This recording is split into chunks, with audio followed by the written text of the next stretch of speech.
Get informed and updated on issues around you and the globe as well. KKTV. Mbalamusizaako bannayuganda ssebo oba nnyabo buli omu mu kitiibwa kye anenyongera okubaniriza wano ku KKTV. Eno ye KKTV Uganda Safe of course anzaba ni kutusaako ensonga ez'enjawulo ate n'olunaku lwaleero ngobye bumale nkutuseeko ensonga eziri mu ddiiro essaawa zino oba ezituli mu maaso. Omukulu ono Eddie Kenzo asesa omukulu ono Eddie Kenzo wanjawulo omukulu ono Eddie Kenzo yeewuunyisa. Eddie Kenzo gye buvuddeko emabegako waliwo akatambi akafulumako mwenna mwalaba obake mwawuliriza ebigambo ebyagenda mu maaso n'okubanga ate biva mukulu Eddie Kenzo byali byanjawulo mwenna nga mugamba oni Eddie Kenzo waffe gwe tulina ye Eddie Kenzo waffe gwe tumanyi anna kale ne mugenda maaso nga mwewuunya Eddie Kenzo ebigambo gye yabijja ate n'okubanga ate alumba oba akola attack ko Bobi Wine oba omukulembeze w'ekibiina kino ekya NUP oba NUP National Unity Platform. Kale mwagenda maaso n'okwewuunya naye nga ye nga bwe nkunyonyedde nti ebintu bya Kenzo byewuunyisa abaserebu bano no obatunuulira n'oseka ate obatunuulira n'osanyuka nti baserebu bano balina ebintu bye bakola ebyenjawulo ebibasanyusa ate n'ekirala ne bibeewuunyisa ate olulala ne bivolonga ekitiibwa kyabwe kye bakoledde ebbanga eri lyonna. Kaakale nno omukulu ono Eddie Kenzo angezako okunyonyera in brief omukulu ono Eddie Kenzo gye buvuddeko era mwategeera bulungi nga we yayawukana n'omukyalo ono Rema Namakula waliwo ensonga ez'enjawulo ate ezabanga zibatabula Rema ko ye kankwate ekkubo ate nvire omusajja ono alabikanga ate ensonga z'enjagala weewaawo tajja zituukiriza. Kale Rema Namakula nabanga ate abwaka bwatyo ng'enjogera inaku zino obweri kaakati no ebimu ku byatwala Rema nze ndowooza ngezezaako okunoonyereza n'endaba nga zezine ensonga ezatwala omukyalo oyo Rema olw'ensonga nti Eddie Kenzo bwe love gy'alina n'abaana y'amaanyi nnyo ate okusinga omukyala we ogwayagalira ddala oba gwe yandibadde ayagala. Kale no wekituuka ku nsonga zino ekya love ku baana Eddie Kenzo kwegamba aba muntu wanjawulo nnyo aba musufu nnyo era nga bw'omulengera mu bifaananyi awo bye tukugezaako okulaga n'ebifaananyi ebyenjawulo ebivuddeko emabega omukulu ono Eddie Kenzo abadde ne love nga yanjawulo kyokka Rema yatunuliranga Eddie Kenzo we yazanyanga n'abaana bano Maya Amar ng'azanya nabo wali mu lujja yatunuliranga ddala olabira ddala omusajja gwe yandiyagalidde ddala oba omusajja omutuufu agwatte gwe yandibadde abeerako ebbanga lyonna naye munnaye tebyagenda bulungi waliwo ensonga ez'enjawulo ate ezagenda maaso n'okutabula omukyalo oyo Rema n'abanga agamba nti weewaawo anze nkitadde ajjukira nti no Rema Namakula yagezaako kubanga alina ebintu ate ebyasaba omukulu ono Eddie Kenzo kwegamba n'abanga ate Eddie Kenzo tamuka oba atalaga nti ayagala Rema ko ye kwe kubwaka bye bimu zezina ensonga ezimu ezatwala Rema Namakula okusinzira nga ekyagenda maaso nga kitambula oba ensonga nga wezagenda maaso nga zitambula ewaka wa Eddie Kenzo oba ewaka waabwe mu family eyo eya Idrisa Musuuza. So Rema yalabanga Eddie Kenzo ono love gy'alina ku baana ate munaye tagimuwa yes manyi ayagala baana anjagala baana bokka kunzala mbuzaazi ebyo tayina kya kwegamba okitegeera nga bw'okitegeera ensonga ezo aziba mpanvu omukyala bayagala okumutwalako autu ne mutambulako n'ombalagako mu banne kwegamba n'omweyagaza naye nalaba nti amwagala naye Eddie Kenzo munaye ebintu ebyo ate teyabikola naye nga wekituuka ku baana ate bo abaagalira ddala kwegamba n'akulagira ddala nga bannaye omukyala we yamuzaalira naye nga ate ye omukyala yamuzaalira kwegamba amusula busuuzaawo amwanda lulusu oba okitegeera tayina kwegamba love gy'amulaga. Kale n'ensonga ezo abweziti wezibanga zagenda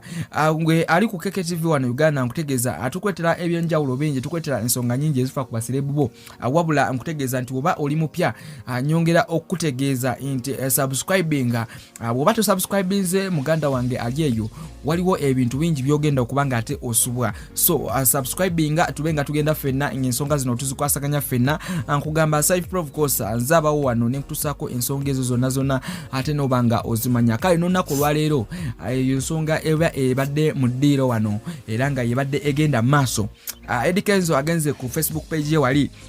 ate na posting ebifaananyi ebyenjawulo okwegamba ajjukira kontino ebigambo Eddie Kenzo ebyava mu ka audio clip ke kali emabegako kaawo yagenda n'ayogera ebigambo bingi nnyo okwegamba nekitandika ati okusala ku bafaani be nga bafaani be kwegamba batandise okubanga abamuvaamu nga era ne bwa posting wali ku Facebook page ye obadde nga omulabanga abantu bali yakitinga bulungi ku posts ze ezo okusinziira n'ezo ezaaliwo ate emabegako wali jjukira ntino Eddie Kenzo y'omu ku bayimbi abo abalina 1 million wana Uganda jjukira ntino wano e Uganda tulina abaserebu bangi naye abaserebu abasinga okumanyikibwa oba abasinga following wano e Uganda abaserebu abalina 1 million batono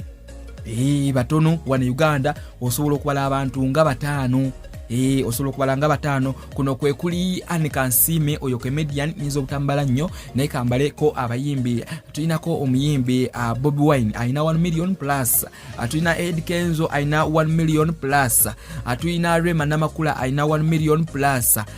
tulina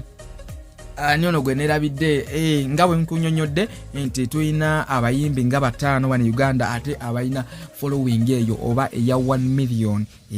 kale no ensonga ezo kakati Eddie Kenzo ayagala gezaako bambi kudda mu bantu ajjukira ntino nemabegako kaawo Big Eye oba eyali munne Big Eye gwe bayimbanga ne Eddie Kenzo naye amabegako kaawo tabadde bulungi wali ate ku following nga abantu engeri gyali eri mu NRM nga ate aba followers balina ndoza bayinza okubanga ate ba NUP oba NAP oba NUP eya Bobby Wine kale nabanga agezaako okukola ebintu nga ate bibasanyusa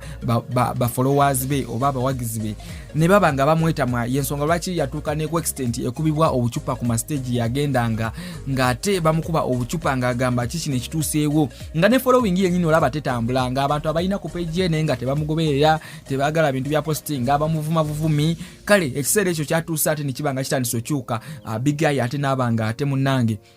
atandika okufuna ku following oluvannyuma lw'okutandika okubanga awaana people power oba NUP oba NAP ey'omukulu ono Robert Kyagulanyi Ssentamu amemba wa parliament akikirira ekitundu wali ekya Kyaddondo East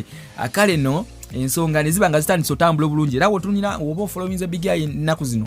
bwe kaba kayimba bwe kaba ka video we ba post yona ate nalibanga akitekale ku Facebook page ye olabira ddala nga ate etambula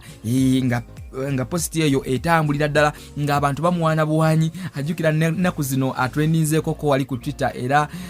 mabegako kaawo nnaku nga 2 yagenda n'akulembera wali trending on Twitter ajjukira ku trendinga ku Twitter okwo oba okoze eggulire nga ly'amaanyi nnyo so omukulu ono Big Eye abadde amaze almost endowooza emyaka nga 8 nga ate tafuna trend yonna eri wali ku Twitter kale ebiseera bino ate watandikidde okubanga awaana people power ate abantu nekibayingira bwe kyabayingidde kwegamba nawe batandika okubanga ate abamusudiya bamutambuza bamuwaana naye nga kino kyonna kiva kuki akiva kuba n'abantu jjukira nti no social media eno eyina engeri gyekyusaamu abantu bano esobola okukyusa social media nebanga batandise okuwaana ne bakozesa ensobi oba ate ne bakulaga ekkubo etuufu so tetumanyi bafanizi bano oba balaga Big Eye ekituufu oba bamulaga ekikyamu tetumanyi kyo kiriwo naye nga kale agezaako naye okubanga ate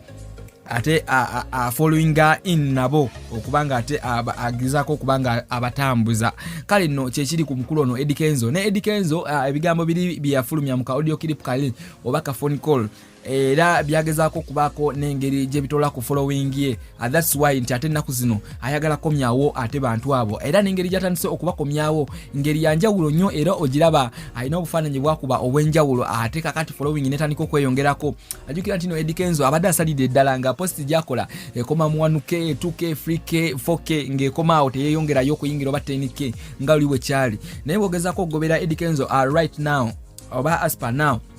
olabira nga ddala nga Eddie Kenzo aposta esembyeyo nga 5 nga 4 zonna ziri mu 10K kale ayagala gezaako bambi komyawo bawagizi be embeera bwetyo wetambula mu nsi fena tukimanyi otambuliramu n'olinya amadaala nokka so kati gwe olowooza nti no olinyidde ddala amadaala wabayo ekiseera ekyokukka jjukira nti no fena tuzaalibwa naye tetuzaalibwa kubeerawo paka fena tuzaalibwa ate ekiseera ne kituuka ate n'ova mu nsi eno n'ogirekera abalala ne baba nga bagitambuza so ensonga ezo nga bwe zigenda maaso gwe ali ku KKTV nkutegeeza nkugambye nti bwoba oli mupya twegatteko bwegasi wano Cypher Prof course anja kuba nkutuusaako ensonga zonna ate obenga ozimanya wali wonna so kakati joininga obenga osubscribinga awo tubenga tukwasaganya ensonga zino ojja kuba tosubwa videos ezenjawulo zetuba tukuletera abeera up to date ate ngo subscribing awo akale ezo ensonga zembadde nze olunaku lwaleero ate okubaako n'engeri gye mbategeeza njagala okusibulira wano nti asula bulungi akume atakumira mpeera weeraba. Thank you for subscribing to KKTV.